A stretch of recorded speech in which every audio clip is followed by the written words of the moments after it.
Buenas tardes. A continuación desarrollaremos el tema del magnetismo.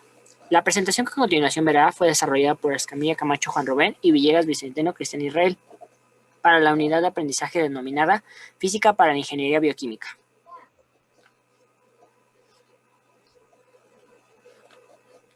Los contenidos a visualizar dentro de la siguiente presentación serán fuerzas magnéticas, campo magnético y las aplicaciones de los conceptos previamente mencionados.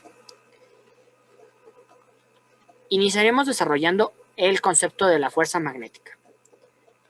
Uno de los primeros planteamientos establecidos para poder explicar el fenómeno de la fuerza magnética se le adjudican a Charles Coulomb. Esta es conocida como la ley de Coulomb del magnetismo. Tiene características de ser una ley experimental y cuantitativa y su principal funcionamiento es que permite estimar la magnitud de la fuerza entre dos polos magnéticos de características independientes y puntuales. Esta nos establece que es directamente proporcional al producto de los campos individuales e inversamente proporcional al cuadrado de la distancia que los separa. Dicha ley es muy similar a la que corresponde a las cargas eléctricas, que de igual forma son independientes y de características puntuales. En la siguiente imagen podemos observar un esquema que resume de manera didáctica cómo es que se comporta esta ley de Coulomb para el magnetismo. La definición en la cual se emplea el magnetismo establece que este es definido como la fuerza magnética que se ejerce sobre una carga prueba en un determinado punto. Las características que tiene dicha carga prueba son tres fundamentales y que podemos observar en la siguiente diapositiva. Ahora bien, desarrollando más acerca de esto, podemos establecer que el vector fuerza es igual al producto cruz que se tiene entre el vector de la velocidad y el vector del campo magnético. Dicha expresión de la fuerza magnética sobre una partícula con carga en movimiento será la magnitud directamente proporcional al producto de la carga por la velocidad por la magnitud del campo magnético por el seno del ángulo que conforman la dirección de la velocidad y la dirección del campo magnético. En nuestra imagen de la derecha podemos observar una representación de la fuerza magnética. Y de igual forma, por medio de la regla de la mano derecha, podemos establecer las direcciones de estos vectores.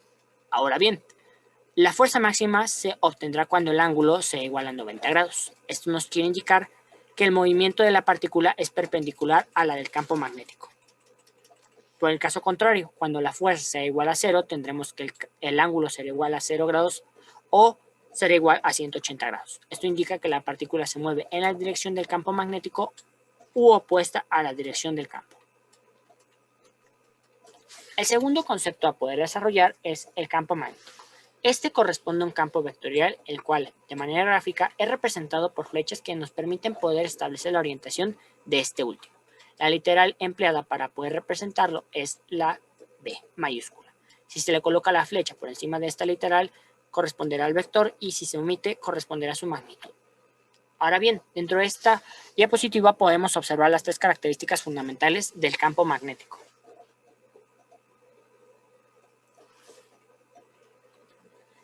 Apoyándonos de la expresión de la fuerza magnética, podemos establecer que el campo está descrito como una fuerza magnética que se ejerce sobre una carga prueba en un determinado punto.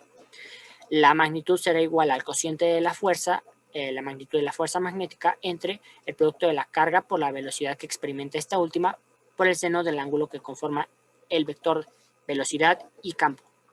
Tendremos que las unidades del campo magnético en el sistema internacional es el Tesla y que este será igual al Weber sobre metro cuadrado. Ahora bien, las formas de poder representar un campo magnético son por medio de las líneas de campo. Estas son dibujadas de tal manera que son tangentes a el vector del campo magnético y de igual manera no se cruzan. Dependiendo de la distancia que tengan estas últimas, podemos establecer que entre más cercanas se encuentren, la magnitud del campo es grande. Pero, en caso contrario, si su separación es muy grande, el valor del campo será muy pequeño. En las siguientes imágenes podemos observar las líneas del campo que se generan en diferentes fuentes.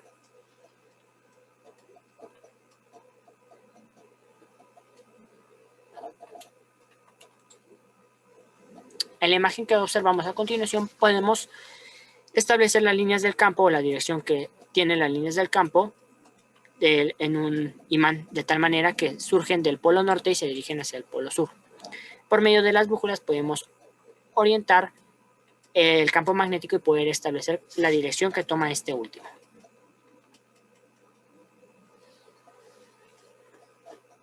Bueno, tenemos las aplicaciones del electromagnetismo y de las fuerzas electromagnéticas.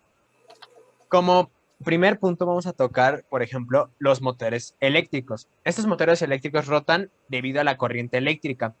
Gracias a esto, las repulsiones y atracciones electromagnéticas son generadas por el imán y por la bobina por donde circula. Estas dos interacciones hacen que rote el motor y de esta forma se transforma de energía eléctrica a energía mecánica. Por otro lado, tenemos los hornos de microondas, los cuales operan gracias a la generación de ondas electromagnéticas.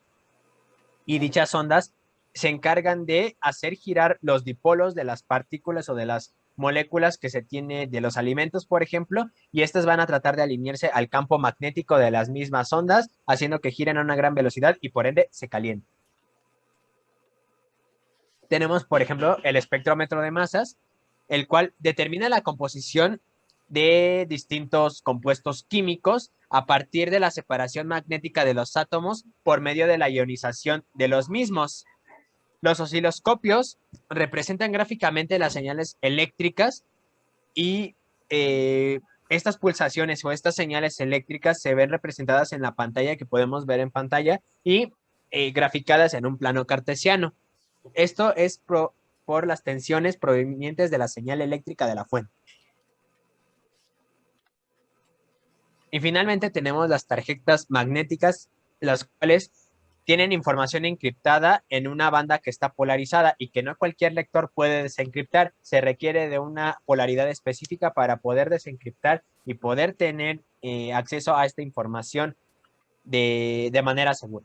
Y finalmente el teléfono, el cual se convierte, las ondas sonoras, es decir, el sonido, se convierte en modulaciones de un campo electromagnético desde un punto A hasta un punto B. Cuando estas ondas electromagnéticas llegan a un punto B, la onda sonora se desencripta y finalmente podemos escuchar el mensaje que nos quiso transmitir la otra persona en el punto A.